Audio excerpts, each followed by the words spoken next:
Hi, this is Michelle, and I'm doing a video on the first aid kit that I keep in my diaper bag. I use a Dakine pencil case. I have used quite a few things as first aid kits, and they always end up ditching whatever bag I'm using and trying to find something else that'll work better. And this bag has really worked well. Just want to say, as like my small disclaimer, I have a massive first aid kit in my car.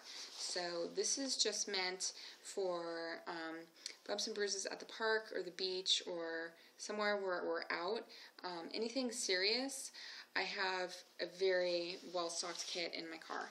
So this is what I use for my little guy. I don't know what that zipper just stuck on. Typically this zipper just slips right over. This case is cool because it has this dividing flap on it. I had Q-tips there on one side of it. It has a mesh zipper pocket on this side, and then just little loops for pencils on this side. And there's like a cardboard or something behind this fabric, so it keeps it semi-rigid. What I store in the mesh pocket here are like little tools. So I have this really great flashlight that hangs on a clip. I got this at REI. It's a really bright, wonderful flashlight. I have a thermometer in a little case. I have these little scissors. These scissors are sort of hard to unfold, which I like because these will be safe for my son until he gets enough dexterity and strength in his hands to be able to pull these apart. So these are slightly baby safe for now. I'll have to revisit that when I have a toddler, but for now I think that's a safe way to carry scissors in a diaper bag. I have this little pouch with two tweezers. I have the flat end tweezer and the needle end tweezer here. Needle end tweezers are really great for pulling out splinters because you can use the sharp end sort of like a needle to help you get something, pry it out of the skin. And then the flat end are good if you need to dig out little rocks or things that might get stuck inside a scrape. This is you don't want to dig with a pointy end into a scrape, and you're going to have a really unhappy kid on your hands. But these are better for that if you need to kind of like pick debris out of something in the skin. I'm an esthetician, so I'm really, really good with tweezers. If you're not good with tweezers, you might not want to have needle nose tweezers with you in your diaper bag, maybe just the flat end. But for me, it's a cinch to use these, and I find them handy. I have two little alcohol wipe packets in case I need to clean this thermometer. I can get it relatively clean. And then a crystal nail file. So on the other side of this flap, I just have a carabiner stuck to it and two safety pins that came with my sustainable babyish cloth diapers. I use Snappies for my cloth diapers, but I have these pins here because I just think it would be handy to have in case, you know, something breaks on you, diaper bag breaks on you, whatever, little safety pins. And then here in the bag, I just have a bunch of stuff piled on top of each other. So I just have a coin purse, and this has adult medication in it. So a bunch of packets of Advil, liquid gel. I have a little contact lens in here in case I lose the contact lens. And then I might, if I'm having some kind of an upset stomach issue, which rarely happens to me, but if I were to have something, I have a lot of homeopathic remedies for that. So equivalent to like Pepto-Bismol or Imodium, something equivalent to that is what I might keep in here if I was having some kind of a stomach issue happening. A little dental floss, just because I always have dental floss in a million bags. Teething drops and anti-colic or colic relief drops. This is a product made by a company called Nature's One, and Nature's One, and they make babies only formula.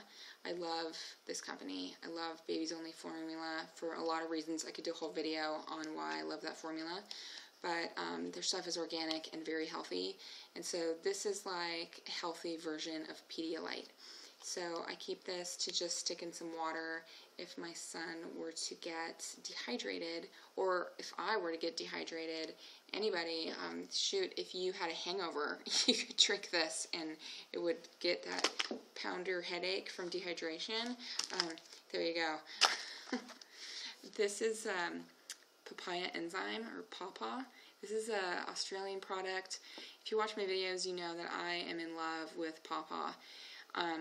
Again, I'm an esthetician, and I use pawpaw on everything from diaper rash to scrapes, burns, bumps, bruises, dry skin. You can put this on a cold sore. It works for everything. It's a genius product. This brand is organic. I also use Lucas's brand. Lucas's is not organic, so it has petrochemical in it, but sometimes that's okay. This is what I prefer. This is my go-to for my kiddo. I have a little Band-Aid brand friction block stick. This is awesome if you're getting a blister. It's just a stick, and you just kind of put some over wherever you're getting friction from your shoe, giving you a blister, and you won't get a blister. It's genius stuff. Baby nail clippers.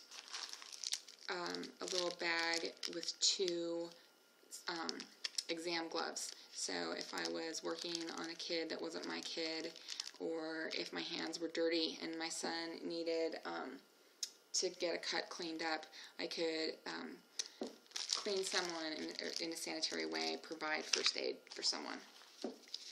Some little hand sanitizing wipes, a stack of antiseptic wipes. This is a little packet of a bunch of different sizes of Band-Aids and triple antibiotic ointment in single-use packets. I don't use tubes in my first aid kit. I don't think it's sanitary. Again, I'm an esthetician, so I have a different idea about sanitation than maybe your typical Joe does, but I always, for travel purposes, always use single-use packets. And then I have another little zippy here with sting relief packs, hydrocortisone cream if we get some kind of an itch or allergic reaction on the skin, burn gel. I think that's all that's in there. And then Neutrogena sunblock stick. This is marketed as a baby product. In my opinion, this is not safe for babies because it has chemicals in it and the SPF is too high. If you're using a product that's over SPF 35, you have to put so many chemicals in that to get that higher SPF rating that it's no longer a green product, it's no longer a non-toxic product. Just because it says pure and free doesn't mean that it doesn't have chemicals in it. There's no regulation on that wording, so pure and free, it might as well say dirty and ugly. It's irrelevant. I use this stick for myself. I don't put it on my kid at all, but if I'm getting a burn and we're out, I just have this because it's tiny and it fits in my bag. I typically try to use really healthy sunblock, but this is good for an emergency. And then the last thing I have in here is a CPR shield. I like this because it comes in this nice little container. I put tape over the clasp that shuts it just because I was afraid it might pop open when I'm in and out of this bag. But I could easily, with my nail, break through that tape and have this open and snap. And this is like a barrier, like a plastic barrier with a one-way valve on it.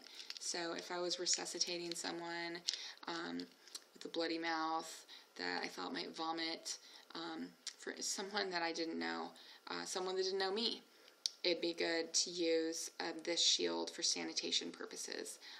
The one-way valve allows me to, the shield blocks a barrier between my face and the person that I'm resuscitating's face. And then the one-way valve allows me to breathe into their mouth and resuscitate them. And if they were to vomit, spit blood, cough something up, which happens when you're resuscitating people, it would stop at the at this barrier. It wouldn't penetrate and get into my mouth, so I could safely resuscitate a stranger without having to worry about my own health. And that's it. That's what I keep in my first aid kit. Again, I have a huge first aid kit in my car. If you want to watch that video, just look at my videos. It's in there. That kit is a kind of serious kit. So this is just a little bumps and bruises kit for my purse. Thanks for watching.